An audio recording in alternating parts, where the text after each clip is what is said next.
and welcome. Let's talk about one of the biggest anxieties of our time, the rise of AI. Today, we're going to dig into the single most common fear people have about this technology and explore a really powerful new way to look at the challenge and, maybe the opportunity it presents. This question right here, it's currently the single most asked question on the entire internet. And it's not just a simple question, right? It's a mirror reflecting this huge global fear. A fear of losing what we need to survive, and it hints at a massive crisis for our whole society. But what if we're asking the wrong question entirely? So let's try to reframe this. The real problem isn't the job itself, it's about the fundamental deal we make to live our lives. We trade our most precious, non-renewable resource, our time, for the stuff we need to live. And AI is about to completely upend the value of that time. Okay, so to really understand the impact AI is having, we first have to look at the system before AI really showed up on the scene. And let me tell you, the diagnosis is pretty stark. The system was already in deep, deep trouble. To figure this out, we're going to use this tool called the formula for everything. Think of it like a report card for your life's balance, measured across 5 key areas. You've got volume, which is how much of your potential you're actually using. Resources, that's the money and tools you have. Time, the actual life energy you're spending. Quality, your freedom from stress. And finally, meaning, that sense of purpose. So let's see how this plays out in the world before AI.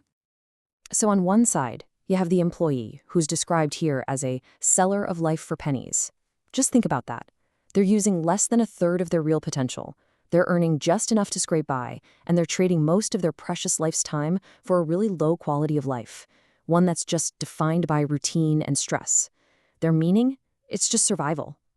On the other side, you've got the employer, the buyer of life. They look successful on the outside, but they're actually running on a super inefficient system, just pouring resources into managing this unreliable human factor. And this chart just lays the imbalance bare. The employee's score is a 2.4. I mean, that is dangerously low. That's a system just teetering on the edge of crisis. The employer's score of 5.8, yeah, it looks high, but it's overheated. It's like an engine running in the red, propped up by squeezing every last drop of volume out of cheap labor. It's a really fragile system, just waiting for a major shock.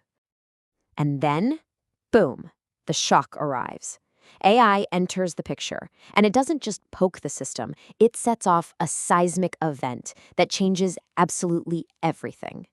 For the employee, this shockwave is just panic and collapse. All those routine tasks that gave their time some value, suddenly automated, gone. Their purpose just evaporates, and it's replaced by pure fear. Their time, which was once sold cheaply, is now, well, it's worthless. But for the employer, AI is salvation and balance. It gets rid of inefficiency, it keeps production going 24/7, and it frees up resources for real innovation. And the numbers? Wow, they tell the story. The employee's balance score plummets to a catastrophic 1.5, a total system crash. Meanwhile, the employer's score settles in at a healthy, genuinely balanced 4.9. They finally got the efficiency they always dreamed of by taking out that unpredictable human factor. So this is it. This is the crisis everyone is so afraid of. But is it the end of the story? Not according to this analysis. In this third act, we get a potential solution. A way not just to survive the crash, but to actually build something way better on the other side. And this path forward, it comes from personal experience. The author of this analysis, an anti-crisis manager, he found himself in this exact spot, his entire professional value just erased overnight. But instead of giving up, he made a choice to befriend AI, to unlock his true potential. And what he discovered reveals a whole new way of thinking. We have to stop seeing ourselves as sellers of time and start becoming investors of our time. With AI as our partner, the time that we used to spend on boring, routine work can now become our capital, to be invested in projects that use all of our talents and create real meaning and quality in our lives. And just look at the result, a potential new balance score of 4.8. That's not just a recovery, it's a complete transformation. It's a stable, effective, and deeply fulfilling balance that's almost as good as the newly efficient employers. It's the path from being a victim of change to becoming a master of your own destiny. So, how do you actually start? It begins with a really simple shift in mindset.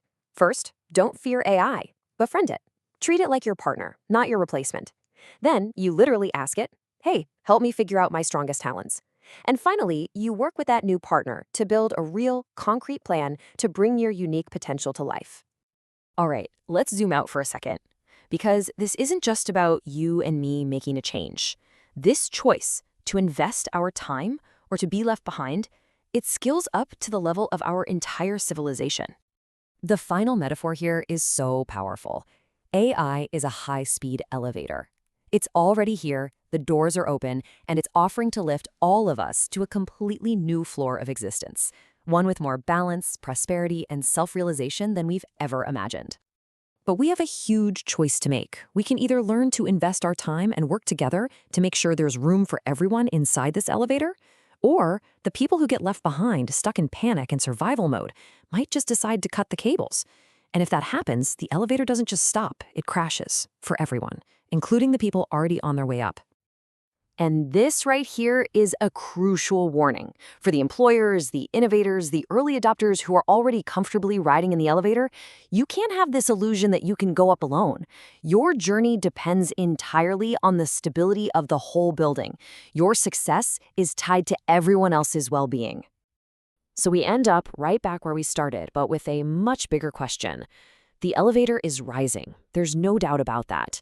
It's an incredible opportunity, but it's also a massive challenge.